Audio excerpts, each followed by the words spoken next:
Hello students, welcome to easy math for JEE. I am Ujjwal Kaushik, your friend. जो भी students IT JEE की preparation कर रहे हैं उनके लिए हमारा चैनल बहुत यूजफुल है। तो आज है हमारा शॉर्ट नोट्स कैप्सूल सीरीज का second chapter and that is definite integral. तो आज हम क्या पढ़ने वाले हैं? Definite integral. देखो, शॉर्ट नोट से पर्पस है कि जो भी इंपॉर्टेंट डेफिनेट इंटीग्रल के चैप्टर में इंपॉर्टेंट फॉर्मुलाज हैं, इंपॉर्टेंट कॉन्सेप्ट है, मैंने उन सभी को क्लब कर लिया है और एक पेज पे समराइज कर दिया। तो देखो, यहाँ पे सिर्फ हमारे पास 2 पेज हैं और इस पे हमने कंप्लीट डेफिनेट इंटीग्रल को समराइज कर लिया है। तो इससे बेनिफिट क्या होगा कि हम बहुत छोटे से टाइम ऑफ स्पैन में पूरे चैप्टर को रिवाइज कर सकते हैं, उसके इंपॉर्टेंट कॉन्सेप्ट, इंपॉर्टेंट फॉर्मुलाज को रिवाइज कर सकते हैं। तो चलिए बिना देरी के अपनी वीडियो को शुरू करते हैं। तो डेफिनेट इंटीग्रल, जैसे कि हम पहले इंडेफिनेट इंटीग्रल ऑलरेडी पढ़ चुके हैं, तो जो हमारा कांस्टेंट सी ऐड होता है, अगर हमें सी की वैल्यू पता चल जाए, दैट्स अवर डेफिनेट इंटीग्रल। सबसे पहले वही बाय सब्स्टिट्यूशन। सब्स्टिट्यूशन आप सभी लोग बहुत अच्छे से जानते हैं कि इंटीग्रेशन गिवन होता है, एफ एक्स कोई फंक्शन है, उसको फंक्शन ऑफ वाई के फॉर्म में कुछ पुट कर देते हैं, then integrate and change the limit. ठीक है। अब सबसे इंपॉर्टेंट चीज जो आती है वो आती है यहाँ पे properties of D I, properties of definite integral.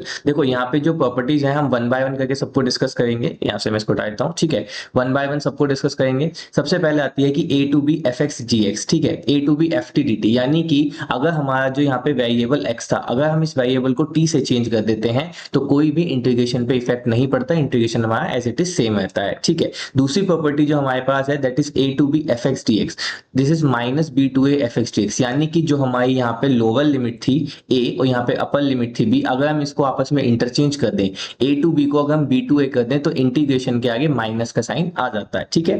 The third one is A to B F x D x. तो अभी यहाँ पे हमारे पास a to B F x D x को इंटीग्रेशन गिवन था, तो हम इस इंटीग्रेशन को ब्रेक कर सकते हैं दो से ज्यादा इंटीग्रेशन की लिमिट्स में भी, वे c may lie between a and b और may be exterior to a to b. तो यहाँ पे हम इस इंटीग्रेशन को ब्रेक कर लेते हैं ए टू सी, यहाँ पे मैंने एफ एक्स डी एक्स नहीं लिखा है शॉर्ट की वजह से, plus C to B F x D x. तो इस तरह से हमने अपने इंटीग्रेशन को ब्रेक कर लिया। चलिए आगे चलते हैं। उसके बाद है हमारी मोस्ट इंपॉर्टेंट प्रॉपर्टी, ये बहुत ज्यादा इंपॉर्टेंट है और ये प्रॉपर्टी है a to B F x D x. This is same as a to b a plus B minus x D x. ठीक है, आप यहाँ पे ध्यान दीजिए। तो क्या हुआ, जो हमें इंटीग्रेशन गिवन था a to B F x D x, वहां पे हमने इस x को किससे रिप्लेस कर दिया?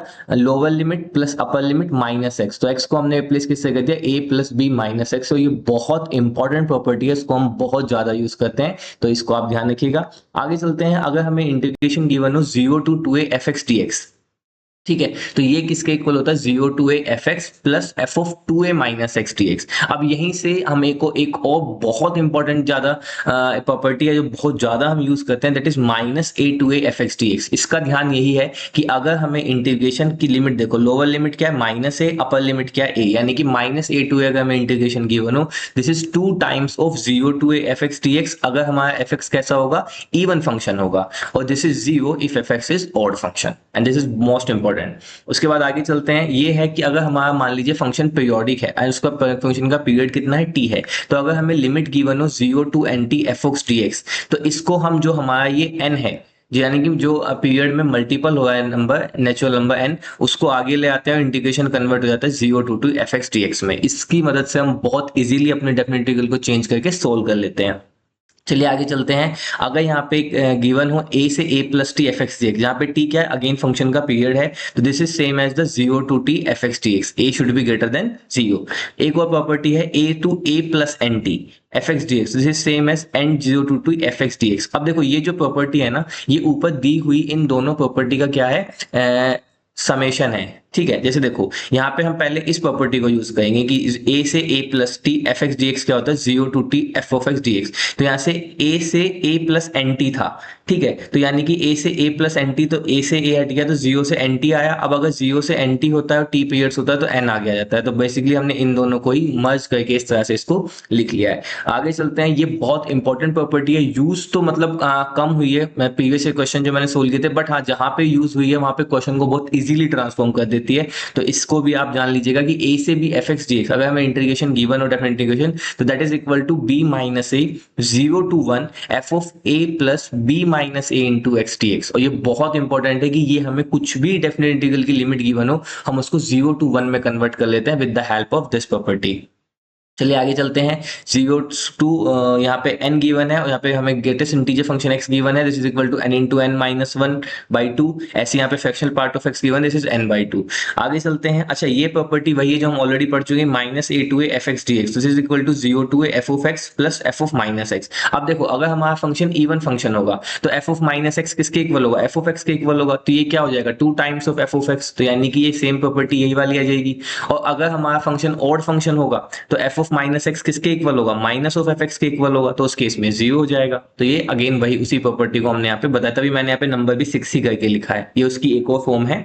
ठीक है, चलिए आगे चलते हैं। ये थोड़ा एक्स्ट्रा इन्फॉर्मेशन थी, जब मैंने प्रीवियस ईयर क्वेश्चन सोल्व करे तो उसमें ये कहीं यूज हुआ था, तो मैंने यहाँ पे मेंशन कर दिया कि अगर हमें एफ एक्स कोई पॉलिनोमियल गिवन हो विद डिग्री n जो सेटिस्फाई कर रहा हो इस कंडीशन को कि F of X plus F of one by X this is equal to F of X into F of one by X. तो यहाँ पे थोड़ा सा शायद मिसप्रिंट हो गया या फिर हल्का सा लाइट आया, तो मैं इसको लिख देता हूँ, this is equal to F of X into F of one by X for all X belongs to real number except 0। तो यहाँ पे जो हमारा फंक्शन होता है ये होता है 1 plus minus X raise to power n। ठीक है, इसी तरह से एक और प्रॉपर्टी, अगर F of X plus Y is equal to F of X plus F of Y, तो यहाँ पे फंक्शन होता है F of X is equal to X into F of one.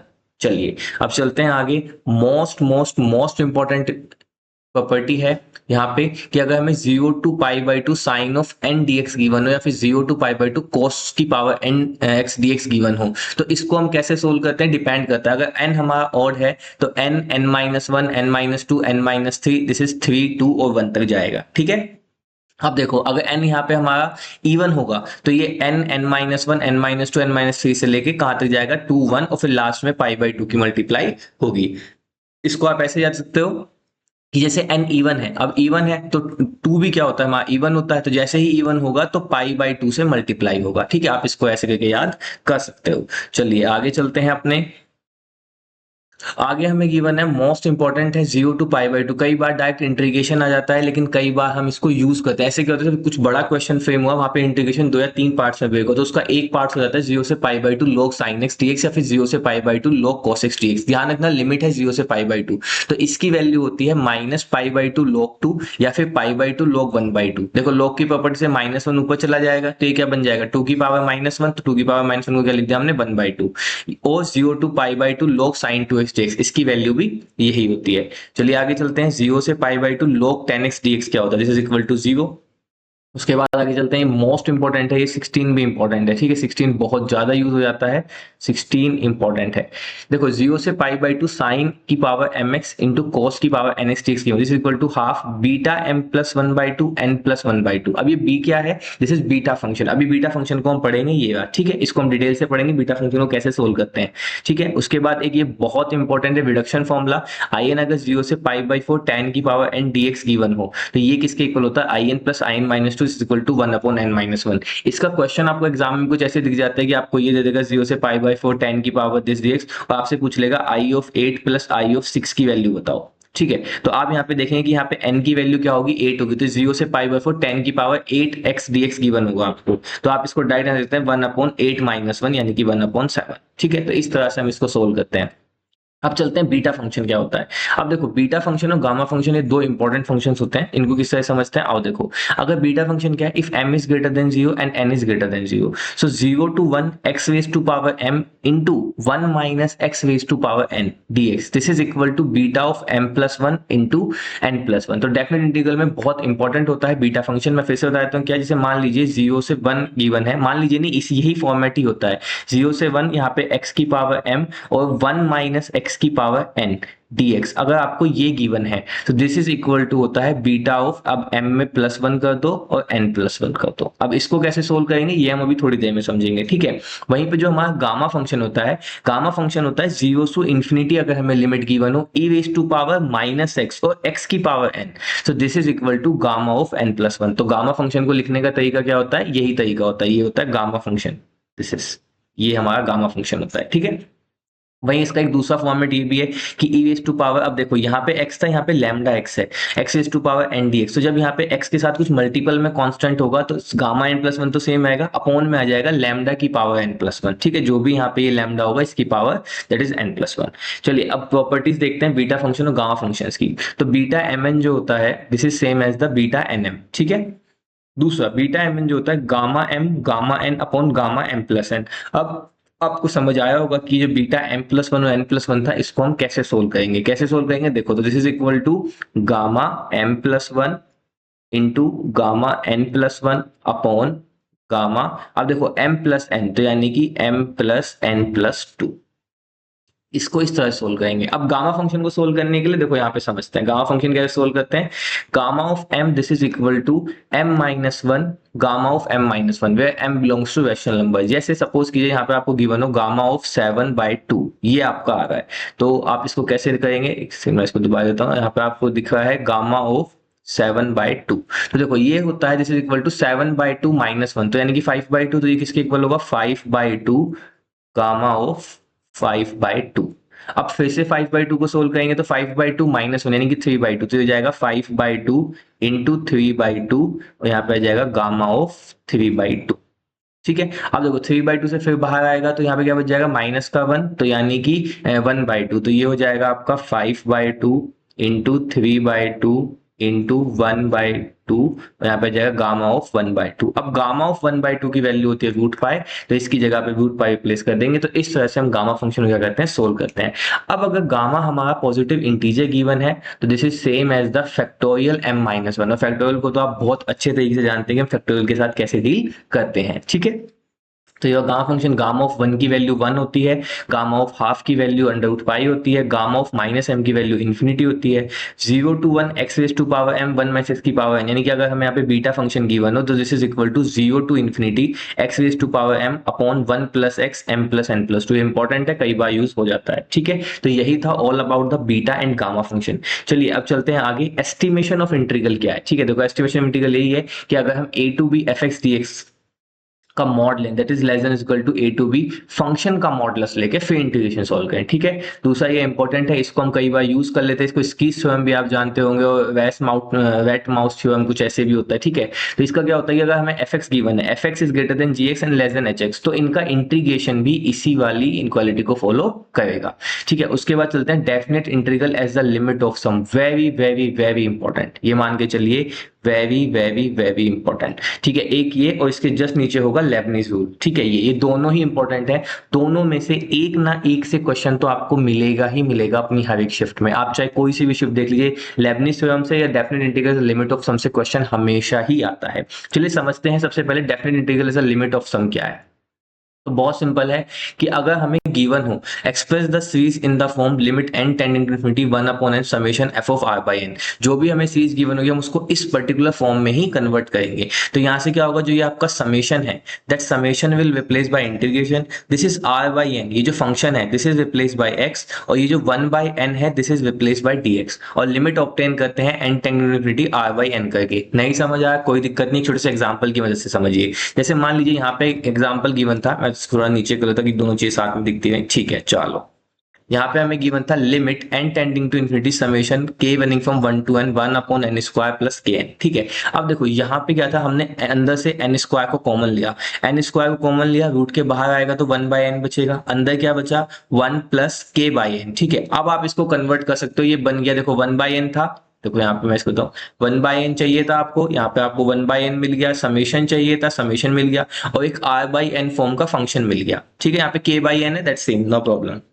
ठीक है, तो अब देखो क्या होगा, यहाँ से समेशन चेंज हो जाएगा, समेशन चेंज हो गया किसमें, इंटीग्रेशन में, 1 बाय n चेंज हो गया dx में, 1 अपॉन 1 प्लस ये जो r बाय n है k बाय n, तो ये चेंज हो जाता है x में, this is equal to 1 upon this. अब लिमिट कैसे लेंगे, देखो लिमिट बहुत सिंपल है, लिमिट होता है लिमिट यहाँ से n टेंडिंग टू इंफिनिटी, ये k बाय n है ना, इसी पे काम करते हैं। ठीक है, अब देखो k की वैल्यू क्या थी 1 थी, जो लोअर समेशन कहाँ से शुरू होता है 1 से, तो k की वैल्यू 1 पुट करेंगे, तो यहाँ पे आ गया आपका limit n tending to infinity, k की वैल्यू आ गई से 1 अपॉन n। अब देखो 1 बाय n आ गया, k की वैल्यू 1 रखा, n टेंडिंग टू इंफिनिटी करेंगे तो ये कितना आ जाएगा 0, तो यानी कि जब k की वैल्यू 1 रहेगी तो ये लिमिट आई है 0, तो यानी कि लोअर लिमिट हो गई 0। इसी तरह से अगर हम इसको सोल्व करें, अब अपर क्या है समेशन में n, तो अपर के लिए यहाँ पे k की जगह क्या रख देंगे n रख देंगे, तो limit n tending to infinity n by n।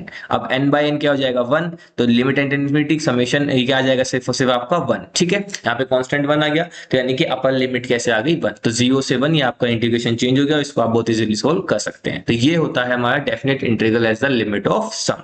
चलिए उसके बाद आगे चलते हैं Leibniz rule for differentiation of integral. अच्छा, लेबनीज रूल बहुत इंपॉर्टेंट है। अभी जो रिसेंट आपकी जनवरी की या अप्रैल की शिफ्ट में आप देखिए लेबनीज रूल से ऑलमोस्ट हर एक शिफ्ट में क्वेश्चन है। लेबनीज रूल बहुत सिंपल, सबसे पहले इसको आइडेंटिफाई करना बहुत ईजी होता है। कैसे? जैसे देखो मैं आपको इसको लिख के ही बताता हूँ। देखो बहुत सिंपल है, आपको इंटीग्रेशन गिवन होगा और यहाँ पे लिमिट गिवन होगी सम फंक्शन ऑफ एक्स की, ठीक है, और अंदर फंक्शन गिवन होगा सम फंक्शन ऑफ टी का।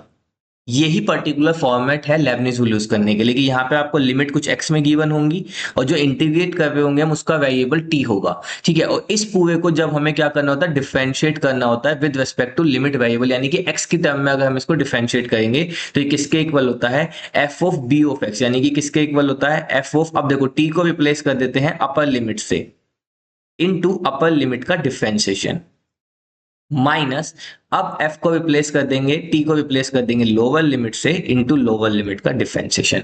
ये होता है जब हम डिफरेंशिएशन करते हैं फॉर गिवन इंटीग्रल, ठीक है। तो यही हमारा लेबनीज होता है, बहुत इंपॉर्टेंट होता है, बहुत सारे क्वेश्चन इस पे आते हैं, ठीक है। तो यही था all about the definite integral. तो देखो कितने इजीली हमने पूरा का पूरा डेफिनेट इंटीग्रल को समरी करके मर्ज कर लिया अपने 2 पेजेस में, ठीक है।